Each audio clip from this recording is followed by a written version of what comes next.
사람이 자꾸 실망을 하면 기대를 하지 않습니다. 기대를 안 하면 그 사람에 대해서 생각을 안 합니다. 생각을 안 하면 그 사람이 나에게 아무것도 아닌 것이 되죠. 그렇게 자연스럽습니다. 사람을 잃어버리는 방법이. 어찌 사람뿐이겠습니까? 교회도 마찬가지입니다. 교회에서 실망을 많이 하면 기대를 안 합니다. 교회에서 기대를 안 하면 교회 생각을 안 하고요. 교회 생각을 안 하고 살면 교회가 나에게 아무것도 아닌 게 됩니다. 그럼 교회를 잃어버리는 거죠. 하나님도 마찬가지입니다. 내 인생의 실망스러운 일, 하나님에 대해서 실망하고 서운하면 하나님께 기대를 안 해요. 기대를 안 하면 하나님 생각을 많이 안 하게 되죠. 기도도 않고요. 하나님 생각 많이 안 하면 하나님도 나에게 아무것도 아닌 겁니다. 그러면 하나님을 잃는 거죠. 근데 여러분, 사람을 잃고 교회를 잃고 하나님 잃어버리면 누가 손해입니까?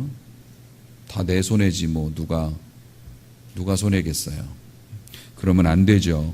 절대로 잃어버려서는 안 됩니다. 그래서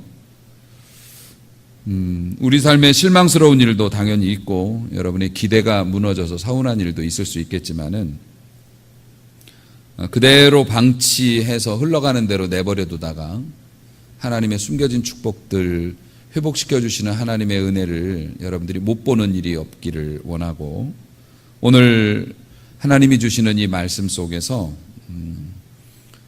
여러분이 말씀을 듣기 전에 생각을 그렇게 정리하시는 게 좋아요. 오늘 들려지는 말씀 속에 지금 현재 내 문제를 해결할 수 있는 열쇠가 꼭 있다. 그렇게 믿고 여러분이 은혜를 믿고 들으시면 은혜를 받으실 수 있다고 저는 생각을 합니다. 우리 인생의 빨간 신호등, 다시 말해서 내 뜻이 꺾여지거나 내가 원하는 대로 일이 잘 풀리지 않거나 생각지도 못했던 재앙을 만나거나 이러한 것들을 우리는 고난 혹은 또 환난 이렇게 얘기합니다. 여러분의 삶에서 고난과 환난이 생기는 이유는 두 가지로 나뉘어져 있죠. 하나는 하나님이 테스트하시는 거고요. 그러니까 요거는 애매한 고난이라고 하죠. 여러분을 더 멋진 사람으로 만들기 위해서 하나님께서 여러분은 이유를 잘 모르는데 고난을 주시는 거. 또 하나는 징계. 그거는 여러분이 알아요. 그래서 여러분의 삶에 지금 현재 생긴 이 어려운 일이 이게 하나님께서 주시는 연단일까 아니면 징계일까 요거를 구별하는 법이 있는데 뭐 간단하죠. 도저히 내가 아무리 생각을 해봐도 아무리 기도를 해봐도 내게 이런 일이 있을 이유가 없다라고 생각이 되면 그건 연단이라고 보시면 돼요. 그거는 이렇게 보는 겁니다. 욥처럼 여러분이 예쁘게 신앙생활하고 여러분이 하나님 앞에서 멋진 모습을 보이니까 하나님께서 욕심이 나신 거예요. 그래서 내가 이 친구를 정말 크게 한번 축복해서 뭔가 다른 어떤 삶을 한번 살게 해줘야 되겠다. 그리고서 이걸 들고 오신 거예요. 들고 오시면서 지금 네 테이블에 내려놔야 되는데 거기 몇 개 지금 거기에 있으면 안 되는 게 있으니까 어머니가 간식이나 이런 거 갖고 오면 내 책상에 있는 거 치워야 되잖아요. 그런 것처럼 여러분이 아무리 생각해봐도 내가 이런 고난을 당하거나 이 정도로 큰 어떤 어려움을 당할 만큼 내가 그런 게 없는데 라고 생각이 된다면 그거는 연단이라고 보시면 틀림이 없어요. 이 연단은 잘만 감당해내면은 횡재하는 겁니다. 하나님 앞에. 그런 게 있고요. 연단이 그렇게 많지는 않아요. 왜냐하면 그거는 하나님께서 얘는 요것만 통과하면 진짜 큰 역사 한번 일으키겠다 싶은 사람에게 주는 거라서 연단이 그렇게 흔치는 않고요. 대개의 경우에는 징계인 경우가 많아요. 그래서 하나님께서 너 이쪽으로 가면 안 돼 그러면서 환경을 통해서 우리를 이렇게 다루어 가시는 거죠. 징계는 대개 알아요. 본인이. 아이고 내가 이런 일 겪을 줄 알았다. 이런 말을 한다든가 아니면 그래 이렇게 당해도 싸지 나는 뭐 이런 경우가 있습니다. 징계라는 게. 이 징계는 하나님께서 우리와 소통하시는 큰 두 가지의 갈래 중에 하나예요. 하나는 이렇게 지금처럼 말씀으로 여러분들에게 문을 두드리시고 또 여러분들에게 하나님의 은혜와 또 기도 뭐 이런 것들을 통해서 뜻을 알려주시는 그런 루트가 있고, 또 하나는 이 징계를 통해서 하나님이 우리와 소통을 하십니다. 너희놈 계속 너 이렇게 살겠느냐, 너 이런 어려움을 겪고도 또 그런 일을 또 할래, 뭐 이러시면서 소통을 하시죠. 이게 하나님이 우리와 소통하는 큰 두 가지의 갈래 중에 하나라는 거. 뿐만 아니라 오늘 말씀을 의지해서 보니 이 징계라고 하는 것이 여러분이 하나님의 자녀라는 결정적인 증거라고 아주 굉장히 자세하게 설명을 했죠. 오늘 5절 말씀을 보니 징계하심을 경히 여기지 말고 꾸지람 받을 때 낙심하지 말아라. 왜냐하면 사랑하시는 자를 징계하고 받아들이시는 아들이기 때문에 채찍질하신다. 이렇게 말씀을 주세요. 그래서 우리가 어려움을 겪는 것이 하나님께서 우리를 자녀 삼으심의 또 하나의 표징이 된다. 왜냐하면 징계는 다 받는 것이고 하나님이 너희를 아들처럼 대우하시기 때문에, 자녀처럼 대우하시기 때문에, 아버지가 야단 안 치고 키우는 자식이 어디 있겠느냐 그러시면서 하나님께로부터 오는 여러 가지 어려움들이 있으면은 그것을 서운하게 생각하지 말아라. 만약에 그런 게 없다면 이거는 내가 하나님의 자녀인지에 대해서 심각하게 생각을 해야 된다고요. 지난 금요일 날 금요 기도회 때 한 알의 밀알이 땅에 떨어져 썩으면 이제 이런 말씀을 보았지요. 여러분이 경배와 찬양교회에 밀알이 되어서 심겨진 지 10년이 지났어요. 10년이 지났는데 나는 그대로다라고 자랑하는 밀알이 있다면 그게 밀알인지 아닌지 생각해 봐야 돼요. 왜냐하면 정상적인 씨앗이면은 땅에 심겨지면 땅의 습기와 땅의 기운으로 인해서 이 껍데기가 다 녹아내리고 그리고 다른 형체로 변하죠. 그 안에 생명이 있기 때문에 떡잎이 이렇게 나오고 식물이 된단 말이에요. 그런데 나는 10년 동안 교회 신앙생활하면서 전혀 변하지 않았어. 나는 누구에게 신세를 지지도 않았고 누구에게 베풀지도 않았고 교회에서 어떤 뭘 받지도 않았고 교회에다 뭘 주지도 않았고 나는 10년 전에 우리 교회 올 때하고 똑같아. 봉사도 안 하고 다 그렇다고 교회를 안 나오는 것도 아니고 다 그대로야. 그러면 혹시 플라스틱으로 만들어진 생긴 것만 밀알이 아닌지 생각해 봐야 된다고요. 왜냐하면 정상적인 밀알이라고 한다면 안 변할 리가 없거든요. 여러분, 우리가 살면서 좀 나쁜 짓을 하거나 아니면 게으르거나 막 이러는데도 하나님의 징계가 없다면 이건 버린 자식이 아닌가 고민해 봐야 된다고 오늘 본문이 말씀하고 있어요. 그렇기 때문에 하나님의 자녀로 살아가는 우리들의 부족함 때문에 삶의 어려움이 하나님의 징계가 있을 수 있는데요. 근데 여러분, 하나님께서 징계를 하시는 것은 오늘 말씀을 이렇게 보면은 10절 말씀, 잠시 자기의 뜻대로 우리를 징계하였거니와 오직 하나님은 우리의 뭘 위해서요? 유익을 위해서 징계하신다. 하나님께서 매를 때리시는 목적은 우리의 유익을 위해서이지 하나님께서 화풀이를 하시거나 괜히 우리가 미워서 그러는 게 아니라는 거죠. 그건 여러분이 부모로서 잘 아실 거예요. 자녀에게 만약에 내가 아픈 마음으로 매를 든다고 한다면 자녀의 유익을 위해서지 근데 팔 운동하려고 하는 건 아니잖아요. 징계가 우리의 유익을 위해서 주시는 건데 유익이 안 되는 경우가 있어요. 하나님이 우리를 징계하셨는데 유익이 안 되는 경우가 있어요. 여러분은 어떠신지 모르겠어요. 오늘 본문의 말씀을 의지해서 하나님의 징계에 대해서 잘못 반응하는 그런 것들이 있는데요. 5절 말씀 다시 주목해 보세요. 히브리서 12장 5절 말씀 보면 내 아들아 주의 징계하심을 경히 여기지 말며 이렇게 되어 있어요. 경히 여긴다는 건 가볍게 여긴다는 거죠. 우리가 어려움을 당하는데 안 어려운 척하는 경향이 있습니다. 그런 버릇이 좀 있어요. 어려우시죠? 많이 힘드시죠? 그러면 아니요, 난 힘들지 않아요. 이래요. 그리고 어떤 분들은 집사님 많이 이렇게 요즘에 힘드시죠? 그러면 뭐 다들 겪는 건데요. 뭐 그러셔요. 절 위로해 주셔요. 아닌 것 같은데. 우리가 하나님의 징계를 받는다고 인정을 안 하려고 하는 습성이 있어요. 아, 이건 우연히 생긴 거고 살다 보면 그런 거고, 또 혹은 나 잘 견딜 수 있어 이러는 거예요. 원래 부모님에게 회초리를 맞으면 애들이 팔딱팔딱 뛰어야 돼요. 그런데 어떤 애는 견뎌보렵니다. 그러면서 이를 악물고 소리도 안 내고, 뭐 매는 뭐 살다 보면 맞을 수 있는 거지. 그렇게 매를 맞는다면 그럼 매가 유익이 안 돼, 그 아이에게. 팔딱팔딱 뛰면서 잘못했어요, 죄송해요, 다시는 안 그럴게요, 그리고 나서 그 다음에 너희 놈 그러면 예 안 할게요 이래야 되는데, 나는 맷집이 있어가지고 나는 뭐 맞고 안 변해. 그러면 징계가 유익이 안 되죠.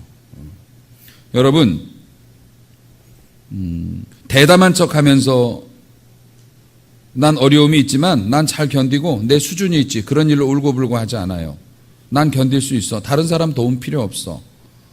신경과 감정이 강철처럼 단단하게 돼가지고요, 오히려 하나님의 징계를 받는데도 문제 없어, 이렇게 안 아픈 척하는 거, 이러면 하나님께서 기뻐하시지도 않고 유익이 되지도 않고 고통과 상처만 남게 되겠죠. 또 하나, 징계에 대한 잘못된 반응 5절에 또 나옵니다. 그에게 꾸지람을 받을 때 낙심하지 말라. 요건 또 반대로 무너져요. 그래서 세상이 무너져. 의욕도 없고, 너무나 익숙한 거죠. 정말 못 참겠다 이렇게 말을 해요. 마음이 무너지고 짓눌리고 포기하고 주저앉고 쓰러지고 낙심해서 다 집어치우고 막 그럽니다. 왜 이런 일이 생겼는지 하나님이 공평하지 않다고 막 생각을 하면서 원망하고 불평하고 억울해하고 이건 너무 지나치다고 내가 왜 이런 대접 받냐고부터 시작해서 난리도 아닙니다. 아주 그냥 난리가 나요. 근데 여러분, 우리만 그러는 게 아니라 그 시편 55편 6절에 보면은 이런 말씀이 나와요. 나는 말하기를 만일 내게 비둘기같이 날개가 있다면 날아가서 편히 쉬리로다. 시편의 기자는 너무 화가 나고 속상하고 억울하고 막 이러니까 내가 저 비둘기처럼 날개가 있으면 이 상황에서 확 날아가가지고 어디 구석에서 그냥 숨어 있고 싶다. 우리뿐만 아니라 고난을 당하는 많은 사람들이 서운함과 낙심 때문에 현실을 도피하고 싶고 막 소망이 사라지고 막 주저앉아요. 그것도 사실은 유익이 되는 일은 아니죠. 또 하나, 진짜 잘못된 반응이 15절에 있어요, 여러분. 우린 14절까지 읽었지만 15절 말씀 여러분 한번 보십시오. 너희는 하나님의 은혜에 이르지 못하는 자가 없도록 하고 또 쓴 뿌리가 나서 괴롭게 하며, 이렇게 되어 있어요. 쓴 뿌리로 반응하시는 분들이 있어요. 이건 삐진 거예요. 처음에 고난이 왔는데도 하나님이 나에게 징계하시는 거라고 절대 인정 안 한다고. 난 잘못한 거 없다고. 살다 보면 이런 일도 있을 수 있지, 내 힘으로 견디겠다고. 이건 이제 미련한 거고요. 어찌 내게 이런 일이 있을 수 있냐고. 나는 현실을 도피하고 싶고 막 나는 이제 희망이 없고 막 어떻게 하면 좋아 막 이러고 막 뒹굴뒹굴하면 이건 연약한 거고요. 쓴 뿌리가 난 거는 못된 거예요. 못된 거가 제일 나쁘죠. 이런 경우는 어떤 상황이냐면 인생에서 굉장히 안타까운 일인데요. 그런 습성이 있으면 굉장히 나쁜 거예요. 그게 뭐냐면 그렇게 친절하고 상냥하던 분이 하루아침에 변해버려요. 하루아침에 이게 뒤집어져요. 어제까지도 같이 잘 이렇게 했는데 연락도 안 되고 소통을 다 끊어버려요. 이해 당사자가 아닌데도, 심지어는 목회자나 아니면은 주변에 선한 마음으로 도와주려고 하는 사람까지도 등을 확 돌려버립니다.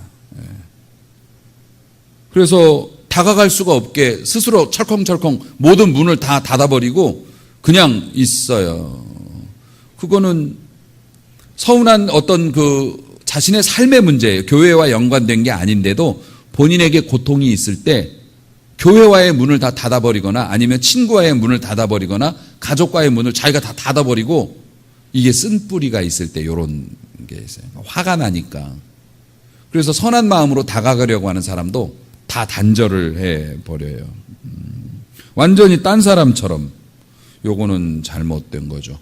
그래서 여러분, 시련과 징계가 우리에게 주는 유익 중에 하나가 이런 게 또 있습니다. 우리의 정체를 드러내요.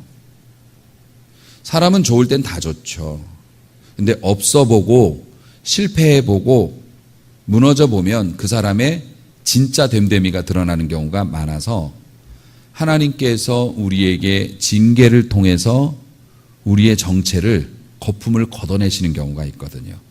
그런 거는 나중에 그 시기가 지나면 하나님이 또 이제 은혜 주시고 회복이 되잖아요. 그러면 이야, 내가 내 스스로 생각하기에 괜찮은 사람이라고 생각했는데 그런 어려움을 겪으면서 하는 반응을 내가 보니 참 내가 봐도 이거는 아직 멀었다.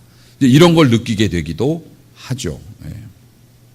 하나님께서 가장 깊은 곳까지 검증하셔서 우리가 하나님의 자녀인지 아닌지 드러내게 하시기도 합니다. 그래서 징계와 어려움을 당하면 그런 식으로 반응하지 말아라. 아닌 척하면서, 안 아픈 척하면서 하지도 말고, 또 온통 뒤집어지지도 말고, 쓴 뿌리를 가지고 주변에 선한 사람에게 복수하려고 하지 말아라. 그건 하나님의 백성이 할 짓이 아니다 라고 경고를 하세요. 그러면 그런 어려움이 결국에는 우리에게 유익이 되기 위해서 하나님이 주시는 거라고 했는데, 여러분의 고통이 여러분에게 유익이 되는, 그러니까 여러분이 징계에 대해서 올바로 반응하는 태도는 뭐냐? 어른스럽게 반응을 해야 하는 거예요. 자꾸 애기들처럼 그러지 마라. 하나님은 항상 우리는 별거 아니에요 라고 생각하지만 하나님은 우리를 용사라고 말씀하시고 그리스도의 군대라고 말씀하시고 어린아이라고 말씀 안 하세요.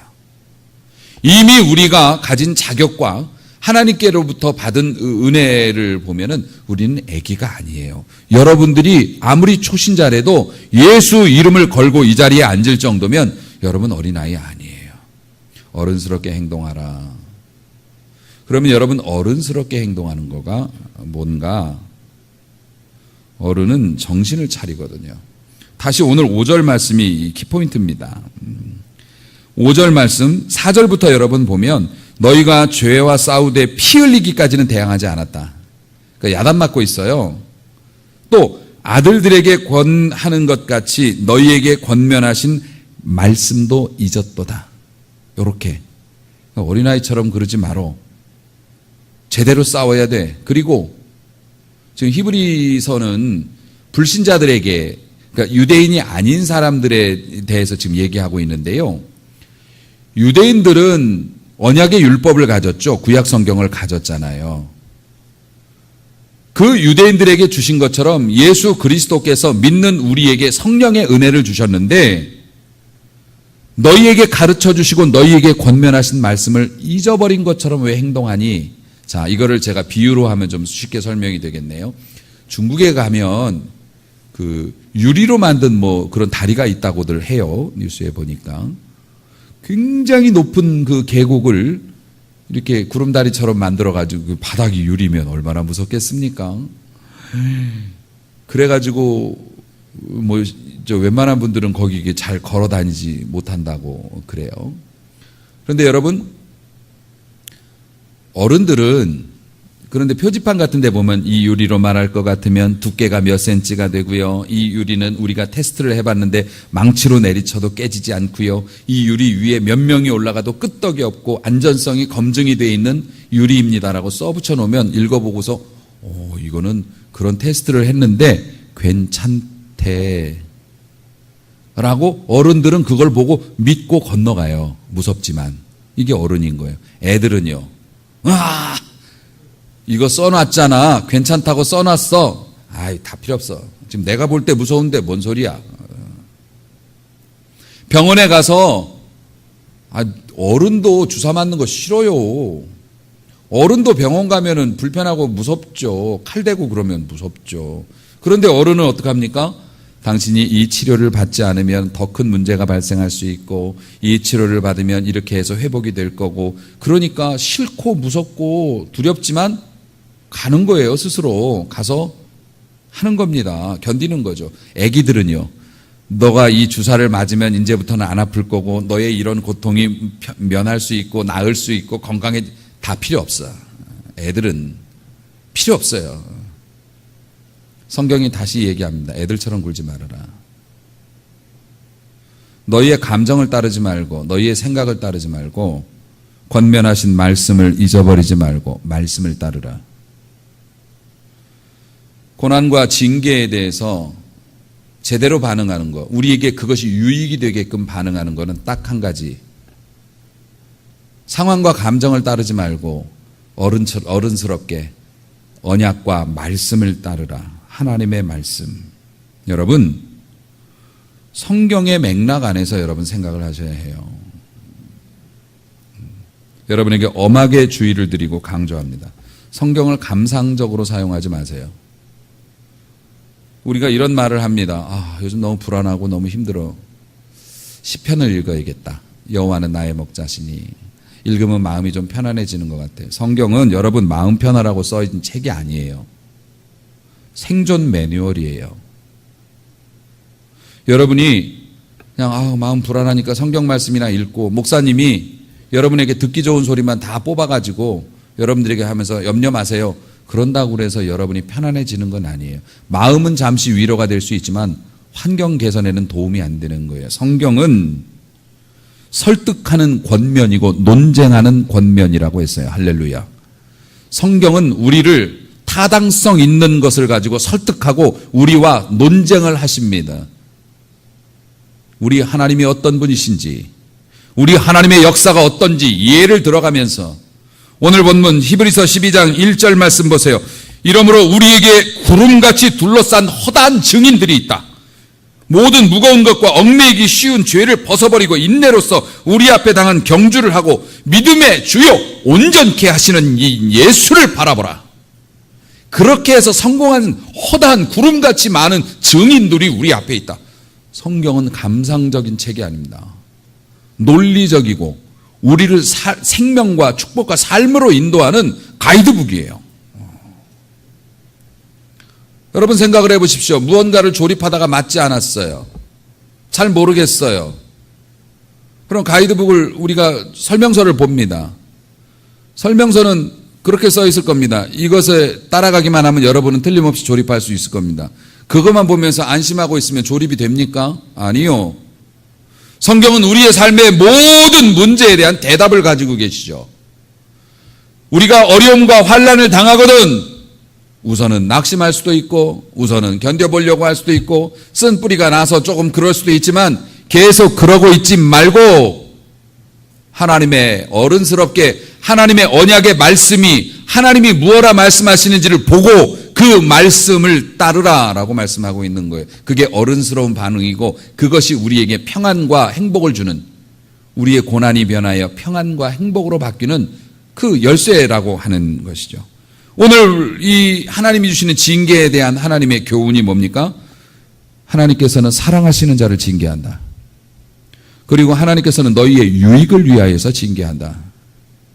그리고 하나님의 징계는 당시에는 슬퍼 보이지만 연단을 받은 후에는 의와 평강의 열매를 맺는다. 할렐루야.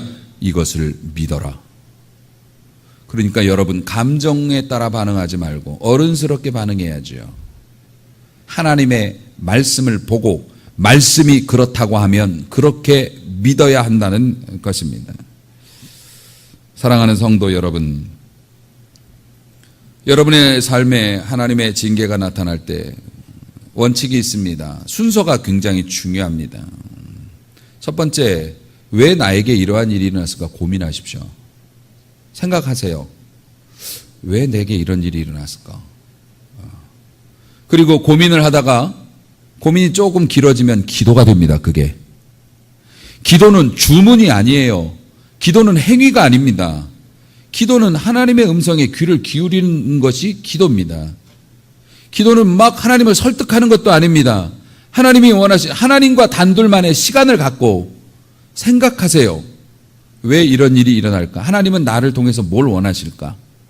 나에게 이런 어려움이 닥치고 뜻하지 않은 이런 난관을 만났는데 이거는 왜 나에게 왔으며 하나님은 나에게 지금 이걸로 무슨 말씀을 하시는 걸까? 고민을 하는 겁니다. 고민을 하고 하나님의 말씀을 보면 하나님의 말씀이 우리에게 들어옵니다. 성령이 그것을 하십니다. 그렇게 고민을 하고 막 고민 중에 있을 때 이렇게 설교를 들으면 하나님이 나에게 지금 뭘 하라고 하시는구나. 이것이 잘못되었구나. 혹은 이것을 하라고 하시는구나. 이게 깨달아집니다. 그 다음이 중요합니다. 12장 12절 말씀입니다. 여러분 12장 12절 보면 그러므로 피곤한 손과 연약한 무릎을 일으켜 세우고 알아요. 여러분이 피곤하다는 거. 알아요. 여러분이 연약하다는 거. 하지만 여러분이 무슨 군뱅이도 아니고 건들면 동그랗게 말고서 죽은 척하고 있으면 되겠습니까? 처음엔 그럴 수 있지만 내 길을 걸어야죠. 하나님께서도 여러분이 두렵고 힘들고 짜증나고 스트레스 받고 의미 없어 보인다는 거 아시지만 하나님께서 이 언약을 주시고 너희들이 지금 당하는 괴로움은 내가 너희의 유익을 위해서 하는 것이고 이런 것도 없다면 너희들은 내 자식 아니야. 그리고 이것은 너희에게 유익을 주기 위한 것이기 때문에 잘 견디고 나가면 평안과 행복을 얻을 수 있을 거야. 우리가 이 말씀을 들었으면 이제는 피곤하고 연약하지만 그 무릎을 일으켜 세워야 한다는 겁니다. 그리고 너희 발을 위하여 곧은 길을 만들어서 자빠지지 않게 하라. 곧은 길을 만든다는 게 우리가 지금 피곤하고 힘드니까 연약하잖아요. 그러면 연약한 사람이 만약에 자갈길이나 비탈길을 걸면 어떻게 되겠습니까? 넘어지기가 쉽죠. 너희들이 걸어가야 할 길을 곧은 길로 만들어라. 너희들의 삶에 돌멩이나 거치장거리는 것을 이렇게 치워라. 그래서 연약한 너희가 잘 걸어갈 수 있게. 이것은 우리의 행동을 지금 의미하고 있다는 겁니다. 그 행동이 어떤 걸로 표현이 되느냐? 14절 말씀, 끝절 말씀이죠. 모든 사람과 더불어 화평함과 거룩함을 따르라. 사람과 화평한 관계를 유지하고 그리고 세상과 구별된 마음과 생각을 가지고 주를 따르라. 이것이 없다면 아무도 주를 보지 못하리라. 여러분, 주님을 못 본다는 것이 지옥 간다는 뜻만 있는 게 아니에요. 천국 문 앞에서 주님 못 보면 지옥 가는 거겠죠?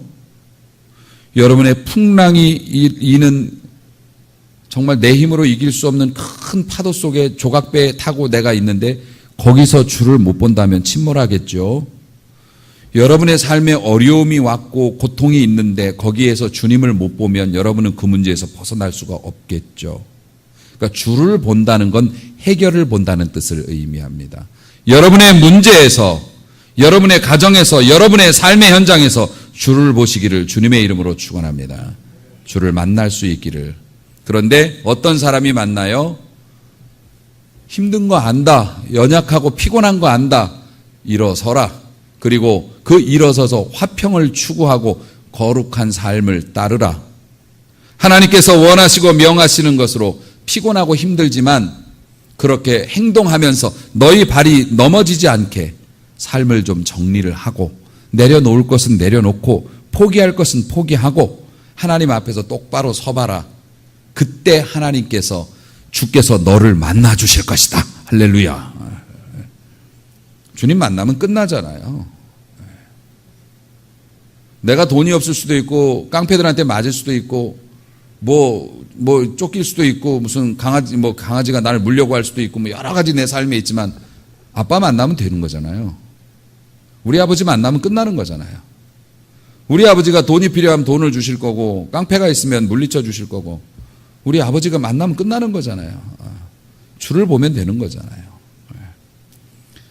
사랑하는 성도 여러분, 어떤 고통이나 어려움이 있더라도 잊지 마시고 다시 한번 여러분에게 엄중히 경고합니다. 제가 이해가 안 되는 게 성경을 읽기만 하면 거룩해진다고 생각하는 사람들이 있어요.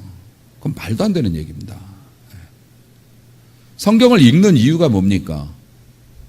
아니, 여러분이 지도를 보는 이유가 뭐냐고요. 지도 잘 그렸네, 세밀하게. 그러려고 봅니까? 길을 찾으려고 보는 거잖아요. 지금 내 위치가 어디고 이쪽이 내가 가야 하는 방향이고, 그리고 나서 접어놓고서 거기서 이러고 있으면 됩니까? 하나님의 말씀을 읽었으면 하나님의 말씀이 가르쳐 주실 거 아니에요. 뭔가 깨달았으면 길을 가야죠. 꺾어야죠. 움직여야죠. 여러분, 성경의 말씀을 여러분 들으면 제가 여러분에게 무슨 방어막을 씌워줍니까? 여러분의 말씀을 들었다는 거는 저쪽에 길이 있다고 가르쳐 준 거고요. 또 힘들어도 얼마 남지 않았다고 알려주는 거니까 여러분이 다시 한번 힘들지만 일어서서 걸어가라고. 그럼요. 예배에 참석해서 말씀을 들었다고? 귀하신 목사님한테 기도받았다고? 하나님의 말씀을 읽고 마음이 울컥했다고? 여러분의 삶의 문제가 다 해결되고 막 없어집니까? 천만의 말씀. 내가 어디에 있고 어디로 가야 하고 무엇을 해야 하는지를 가르쳐 주시는 거고요. 그리고 일어서라고 말씀하시는 거거든요. 이게 성숙한 반응이라고 하는 겁니다. 여러분 잊지 마세요. 오늘 본문은 뭐라고 말씀하냐면 너희가 어떤 상황을 당하더라도 너희는 내 손 안에 있다. 하나님이 말씀하십니다. 할렐루야. 뺏기지 않으세요. 뺏기지 않으십니다. 하나님이 우리를 진짜 사랑하시고 우리를 받아주셨다고 말씀하고 계세요. 너희가 어려움을 겪는 건 너희가 내 자식이라고 하는 표시니까 너무 서운해하고 너무 낙심하고 그러지 말아라 라고 우리를 달래고 계십니다. 뿐만 아니라 우리를 절대로 포기하지 않고 끝까지 축복의 자리로 이끌고 가시겠다고. 나 너 포기 못해. 어떻게 해서라도 나는 너에게 복을 주고 너를 행복하게 만들고야 말 거야. 매가 필요하면 매를 들 것이고, 그리고 내가 싸워야 할 일이 있으면 내가 나가서 싸울 거야. 하나님이 여러분을 향해서 그렇게 말씀하고 계셔서요. 그래서 오늘 이 말씀이 여러분에게 큰 희망이 될 수 있기를 바랍니다. 다른 어떤 피조물도 우리를 그리스도 예수 안에 있는 하나님의 사랑에서 끊을 수 없으리라. 그러므로 진짜 여러분 하나님의 축복을 받기를 원하신다면 하나님의 의도를 잘 이해하셔야 해요. 애기들처럼 다 필요 없고 나는 힘들어요. 이걸로 끝내서 될 문제가 아닙니다. 어른스럽게 매뉴얼을 보시고 하나님의 말씀이 약속을 했으면 나는 죽지 않아. 나는 쓰러지지 않아. 하나님이 도와주신다고 하셨어. 그러니까 하나님의 도움을 받기 위해서 내가 일어서야 돼. 정신 차려야 돼.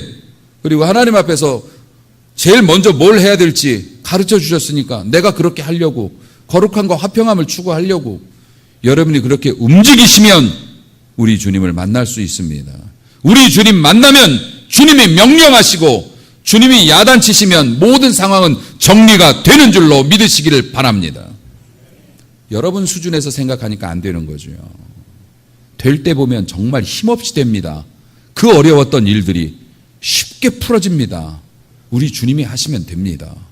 그러므로 이런 어려움을 통해서 주님을 새롭게 여러분이 만나시길 원하고, 주눅들지 마시고 삐지지도 마시고, 비록 연약하고 힘든 무릎이지만 오늘 말씀 듣고 다시 한번 일으켜서 하나님과 좋은 관계로 여러분이 변화될 수 있었으면 좋겠습니다. 그렇게 될 때 하나님께서 그 연단을 통과한 자에게 주시는 하늘과 땅의 놀라운 축복을 여러분이 소유하게 될 줄로 믿습니다. 변화되는 신앙인, 점점 좋아지는 믿음의 사람, 하나님의 은혜와 축복으로 점점 가까이 가는 우리 교회, 우리 성도들이 될 수 있기를 주님의 이름으로 축원합니다.